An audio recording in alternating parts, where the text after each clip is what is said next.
May na-receive tayong question na related sa electric car or EV, kung okay daw ba siyang gamitin sa public transport or taxi or TNBS.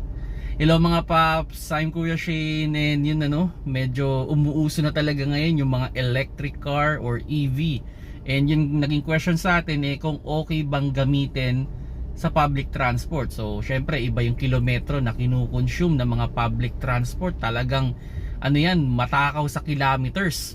So gamit na gamit talaga yung ating sasakyan.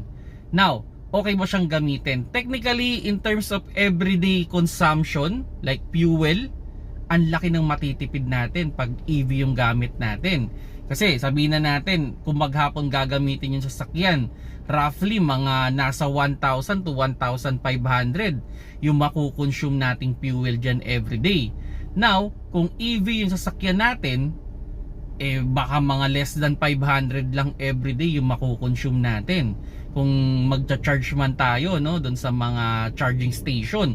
So ang laki ng masisave natin. Pero kung ako ang tatanungin dyan, kung gusto nyo mang pumunta sa ganyang klase ng sasakyan o yan yung gusto nyo talagang gamitin, wag na wag ninyong pakakawalan yung warranty. So syempre yung PMS, sa kaso niya talaga niyang gagawin, doon nyo talaga yan dapat ipagawa.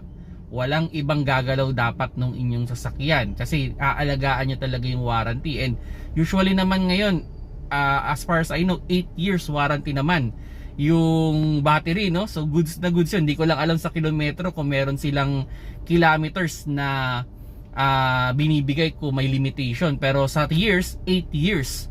So sulit yun kung tutusin. Pero ito ang suggestion ko sa inyo, kung sakali man na EV talaga yung napupusuan ninyo, maliit yung cost o yung operating cost everyday, wag niyong pakakawalan yung warranty. And ito as much as possible, nakakasave ka nga sa fuel. Okay? Yung nasisave mo doon, itabi mo muna. Kasi ito ang problema with EV. Pag nasira ang battery mo o yung motor, as far as I know, yung motor hindi kasama sa 8 years Battery lang talaga yung 8 years. So dapat naglalaan ka ng pera everyday. So sabihin na natin sa first 1 to 2 years, yung nasisave mo sa pag-consume sana ng fuel, i-save up mo yon, itabi mo yon. Kasi ito rin isang problema with regard, syempre, yung mga EV na yan, yung parts gano ba kabilis kung ibang papawarranty tayo? Paano kung after 1 month pa dumating yung battery o yung motor? So matitenga tayo. So kailangan meron tayong reserve money.